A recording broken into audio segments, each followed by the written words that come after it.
மூட்டு வலி, இந்த இடுப்பு வலி இதெல்லாம் கேள்விப்பட்டிருக்கீங்க. இதுக்கெல்லாம் என்ன காரணம் நீங்க நினைக்கிறீங்க? விஜய் இருக்காருல்ல, 50 வயசுல எப்படி இருக்காரு? புரோட்டீன் சொல்றாங்களே, அப்படின்னா என்ன? புரோட்டீன் ஹார்லிக்ஸ் விளம்பரம் பார்த்திருக்கீங்க. அந்த விளம்பரத்துல என்ன சொல்லியிருப்பாங்கன்னா, அந்த மார்க்கெட்டிங் அட்வர்டைஸ்மெண்ட்டுக்காக WHO ஓட ரெக்கமெண்டேஷன். Okay okay. ஆனா நம்ம நினைக்கிறாங்கன்னா வெஜ்ஜி சாப்பிட்டாதான் எனர்ஜி.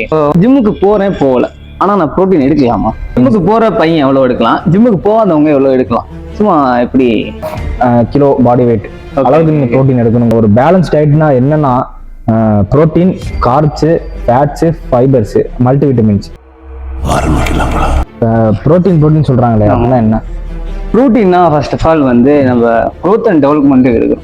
ப்ரோட்டீன் எதுக்கு எடுக்கிறோம்னா, ஒரு வெயிட் லாஸ் ப்ராசஸ்க்கும் ஒரு வெயிட் கெயின் ப்ராசஸ்க்கும், அது இல்லாமல் போன் ஸ்ட்ரென்த்துக்கும், மசிலோட ஸ்ட்ரென்த்துக்கும், செல்ஸை ரிப்பேர் பண்ணுறதுக்கும், அது மட்டும் இல்லாமல் நம்மளோட மெட்டபாலிசம் லெவலில் பூஸ்ட் பண்ணுறதுக்கும் நம்ம ப்ரோட்டீன் எடுக்கிறோம். ப்ரோட்டீன் வந்து பார்த்தீங்கன்னா நிறைய இதில் ப்ரெசென்ட் ஆகிருக்கு. வெஜ்ஜு, நான்வெஜ்ஜு இதில் ப்ரெசென்ட் ஆகிருக்கு.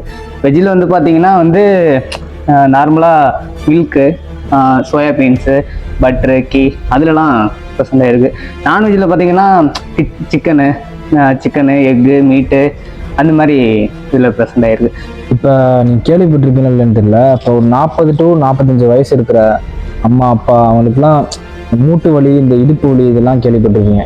இதுக்கெல்லாம் என்ன காரணம் நீங்க நினைக்கிறீங்க? இப்போ அம்மா அப்பா எல்லாருக்கும் ஏன் மூட்டு வலி வருதுன்னா, அவங்க புரோட்டீன் வந்து கம்மி எடுப்பாங்க. இப்போ நம்மளுடைய சவுத் இந்தியா ஃபுட் ஹேபிட்டை நீங்க எடுத்து பார்த்தீங்கன்னா, நம்ம நார்மலாக என்ன சாப்பிட்றாங்க? அப்பா அம்மா காய்கறி சாப்பிட்றாங்க, சும்மா சோறு சாப்பிட்றாங்க. அவங்க என்ன நினைக்கிறாங்கன்னா, வெஜ்ஜி சாப்பிட்டாதான் எனர்ஜி, நான்வெஜ்ஜி வந்து சாப்பிட்டா கெடுதல் அப்படிலாம் நினைப்பாங்க. எங்க வீட்டில் அப்படிதான் நினைப்பாங்க. அது ஏன்னா இப்போ வந்து நார்த் இந்தியா வேற, சவுத் இந்தியா வேற. சவுத் இந்தியா ஃபுல்லாவே இப்படிதான் இருக்காங்க. இதனால ஏன் உங்களுக்கு அதிகமா நீங்க ஃபாரினர்ஸ் எல்லாம் நோட் பண்ணி பாருங்க, எல்லாருமே ஃபிட்டா இருப்பான். ஆமா. அது இல்லாம ஆக்ட்ரஸையும் எடுத்து பாத்தீங்கன்னா, விஜய் இருக்காருல்ல, 50 வயசுல எப்படி இருக்காரு? ஃபுட் ஹேபிட் அப்படி. ஸோ அது எதனாலன்னா வந்து ஃபுட் ஹேபிட் நம்ம இதுல சவுத் இந்தியாவில் கம்மி. அம்மாலாம் வந்து என்ன சாப்பிடுவாங்க? சிக்கன் இதெல்லாம் சாப்பிட மாட்டாங்க, ஜஸ்ட் மீல்ஸ் அந்த மாதிரிலாம் சாப்பிடுவாங்க. அது சாப்பிட்றதுனால என்ன ஆகும்னா, பாடியில உள்ள ப்ரோட்டீன், அதாவது நம்ம எலும்புல ப்ரோட்டீன் இருக்கும். அந்த ப்ரோட்டீன் ஒரு ஏஜுக்கு அப்புறம் நம்ம சாப்பிடாம ப்ரோட்டீன் உள்ள இறக்காம இருந்தா ஆட்டோமேட்டிக்கா போன்ல இருந்து எடுக்க ஆரம்பிச்சு. அதனாலதான் மூட்டு வலி, அந்த வலி, இந்த வலி. ஹார்லிக்ஸ் விளம்பரம் நான் பார்த்திருக்கேன். அந்த விளம்பரத்துல என்ன சொல்லியிருப்பாங்கன்னா, நீங்க இது சாப்பிடுங்க, உங்களுக்கு நல்லா சத்தாயிரும், இடுப்பு வலி வராது, மூட்டு வலி வராது. ஏன் அப்படி சொல்றாங்க? ஏன்னா அதுல ப்ரோட்டீன் ப்ரெசென்ட் ஆயிருக்கு. ஆனா அப்பா அம்மா சொன்னா தெரியாது. சோ அப்பா அம்மா எல்லாரையும் வந்து அந்த மார்க்கெட்டிங் அட்வர்டைஸ்மெண்ட்டுக்காக பண்றது. நல்லா ப்ரோட்டீன் எடுத்து எல்லா மீல்ஸ்லயும் அப்பா அம்மாவுக்கு ஜஸ்ட் சோயாபீன்ஸோ இல்லை மில்கோ இல்லை ஏதாவது ஒன்று கொடுக்க ஆரம்பிக்கும்.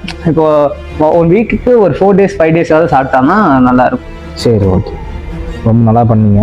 ஓகே. ஸோ எனக்கு வந்து பார்த்தீங்கன்னா ப்ரோட்டீன் பற்றி எல்லாம் தெரியும். சரி, ஆனால் எனக்கு நிறைய டவுட்ஸ் இருக்கு, அதை கிளியர் பண்ணலாம்னு நினைக்கிறேன். கொஞ்சம் சொல்லுவீங்களா? சொல்றேன். இப்போ ஜிம்முக்கு போறேன் போகல, ஆனால் நான் ப்ரோட்டீன் எடுக்கலாமா? அதான், ஜிம்முக்கு போறவங்க மட்டும் தான் ப்ரோட்டீன் எடுக்கணும்னு எந்த ஒரு அவசியம் கிடையாது. இப்போ நார்மல் ஒரு ஹியூமன் பீயிங்க்கும் ப்ரோட்டீன் அத்தியாவசியமா தேவைப்படுது. பட் அந்த மாதிரி ஒரு ப்ரோட்டீனை பத்தி நான் நாலேஜ் இல்லாதனால ஜிம்முக்கு போறவங்க மட்டும் தான் ப்ரோட்டீன் எடுக்கணும், நார்மலா இருக்கிறவங்க ப்ரோட்டீன் எடுக்கக்கூடாது அப்படின்னு நம்ம பீப்புள்ஸ் காமன் நினைச்சிருக்காங்க. பட் நம்மளோட அத்தியாவசிய தேவைக்கு ப்ரோட்டீன் சத்து ரொம்ப முக்கியமானது. கண்டிப்பா எல்லாருமே எடுக்கணும். ஓகே. இப்போ நான் ஜிம்முக்கு போறேன், இப்போ நான் எவ்வளவு ப்ரோட்டீன் எடுக்கலாம்? இப்போ ஜிம்முக்கு போற பையன் எவ்வளவு எடுக்கலாம், ஜிம்முக்கு போகாதவங்க எவ்வளவு எடுக்கலாம்? சும்மா எப்படி? இப்போ நீங்க நார்மலா ஒரு செடன்டரி லைஃப் ஸ்டைல் வாழ்றீங்க, அந்த அளவுக்கு ஒர்க் அவுட் பண்ணல, நார்மல் ஒர்க்கு, வீடு அந்த மாதிரி இருக்கீங்க அப்படின்னா, உங்களுக்கு 0.8 to 1.2 gram per body weight நீங்க ப்ரோட்டீன் கன்சியூம் பண்ணலாம். அது உங்களுக்கு ஓரளவுக்கு நல்ல ஒரு ரிசல்ட் இருக்கும். இதே நீங்க ஜிம்முக்கு போறீங்க, மசில் பில்டிங் இல்லை வெயிட் லாஸ் இல்லை வெயிட் ட்ரைனிங், பவர் லிஃப்டிங் இந்த மாதிரி ஏதாவது ஒரு மூவ்மெண்ட், ஸ்ட்ரென்த் மூவ்மெண்ட் ஏதாவது பண்றீங்க பட்சத்துல உங்களுக்கு வந்து 1.8 to 2.2 gram half kilo body weight அளவுக்கு நீங்க ப்ரோட்டீன் எடுக்கணுங்கிறது WHO ஓட ரெக்கமெண்டேஷன். ஆனா நம்ம அந்த ப்ரோட்டீன் கணக்கு தெரியாம நம்ம வாட்டுக்கு சாப்பிட்றதுனால, அந்த பவுடரு, இந்த சப்ளிமெண்ட்ஸ் அதெல்லாம் நம்ம அறியாமனால எடுக்கிறதுனாலதான் இவ்வளவு பிரச்சனை வருது. இப்போ நீங்க சொல்ற மாதிரி ப்ரோட்டீன் நான் எடுக்கிறேன், ப்ரோட்டீன் மட்டும் எடுத்தா மசில் குரோத் நல்லா இருக்கும்? ப்ரோட்டீன் மட்டும்தான் எடுத்து மசில் குரோத் அப்படின்னு கிடையாது. நம்ம ஒரு பேலன்ஸ் டயட்டை நம்ம வந்து ஃபாலோ பண்ணுவோம். இப்ப ஜிம்முக்கு போற எல்லாரும் பண்ற தப்பு என்னன்னா, ப்ரோட்டீன் மட்டும் எடுத்தா மசில் குரோத் ஆகும் அப்படின்னு நினைக்கிறாங்க. அஃப்கோர்ஸ் ஆகும் தான், பட் அந்த ப்ரோட்டீன் மட்டும் எடுக்கிறதுனால நமக்கு நிறைய சைடு எஃபெக்ட் நடக்கும்.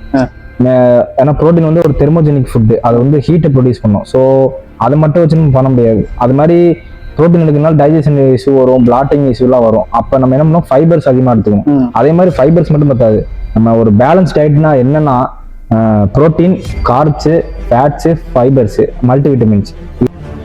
ஜிம் போகிற பை நீங்கள் சொல்கிற மாதிரி எல்லாமே கரெக்டாக இருக்கும்.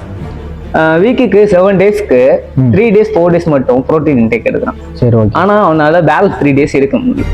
ஸோ இதனால நம்மளுக்கு வந்து மசில் growth அடிப்படுமா, என்ன நினைக்கிறீங்க? அப்போ அப்படி நீங்கள் வச்சு பார்க்கும்போது ஒரு 3 டேஸ் எடுக்கலாம்னு வச்சுக்கலாம். மீதி ஒரு 3 டேஸ் நான் கேப் ஆகுது. அப்போ அந்த 3 டேஸ் பண்ண ஒர்க் அவுட்டு அந்த ப்ரோட்டீனுக்கு வந்து அடுத்த ஒரு 3 டேஸ் எடுக்காதனால அந்த இடத்துல அவனுக்கு வந்து ஆப்சென்டாக தான் இருக்கும். அப்போ ஆப்சென்டாக இருக்கும்போது என்ன ஆகும்னா அவனுக்கு மசில் growth அந்த அளவுக்கு ப்ராப்பராக இருக்காது. இப்போ நான் இல்லை ஒரு 7 டேஸுமே, ஒரு வாரத்தில் 7 டேஸ் இருக்குன்னா அதில் ஒரு 6 டேஸ் எடுத்துக்கலாம். அந்த ஒரு டே நம்ம வேணா ரெஸ்ட்டாக வச்சுக்கலாமே தவிர இத்தனை நாளாக வச்சுக்கூடாது. எல்லா நாளும் ப்ரோட்டீன் அது ஒரு லைஃப் ஸ்டைலாக மாற்றிடணும். கண்டிப்பாக இதை வந்து நம்ம ஸ்ட்ரெஸ்ஸாக நம்ம ஹேண்டில் பண்ணணும், ஐயோ எடுத்தாகணுமா அப்படிங்கிற ஒரு டவுட் எடுக்கக்கூடாது. இது எடுத்தால் நம்ம லைஃப் ஸ்டைல் நல்லா இருக்கும், நம்ம நல்லா ஆரோக்கியமாக வாழ்வோங்கிற அந்த ஹெல்த் அவேர்னஸ் மூலியமா எடுக்கிறது தான் என்னைக்குமே. லாஸ்ட் டைம் நான் சொன்ன மாதிரி தான் ப்ரோட்டீன் வந்து டெய்லி டு டெய்லி நம்ம அது ஒரு இப்போ நம்ம சின்ன வயசுல இருந்து சாப்பிட்டுருப்போம், ரைஸ் சாம்பார் அந்த மாதிரி சாப்பிட்டுருப்போம், அது பழகிருப்போம். அந்த மாதிரி ப்ரோட்டீனே ஒரு நார்மல் ஃபுட்டா நம்ம சாப்பிட்டு பழகிக்கணும். இப்போ நம்ம 2 பேரும் பேசணும், இப்போ ஆடியன்ஸ்க்கு ஒரு லவ் புரிஞ்சிருக்கும்னு நினைக்கிறேன். ஏன்னா 2 பேருமே ஜிம் ஃபீல்ட்ல 5 இயர்ஸ் ஒர்க் பண்ணிட்டு இருக்கோம், அது எல்லாமே மெடிக்கல் ஃபீல்ட்லயும் இருக்கோம் 2 பேரும். ஸோ அவங்களுக்கு நிறைய டவுட்ஸ் அண்ட் கொஸ்டின்ஸ் இருக்கலாம். ஸோ இருந்தா வந்து கமெண்ட்ஸ் பண்ணுங்க, கண்டிப்பா கமெண்ட் பண்ணுங்க, எங்களால முடிஞ்ச நாங்க ஹெல்ப் பண்றோம். அதே மாதிரி இந்த மாதிரி ரிலேட்டடான வீடியோ போடலாமா வேணாமாங்கிறத நீங்க கமெண்ட் பண்ணுங்க. ஆமா, தேங்க்யூ ஃபார் வாட்சிங்.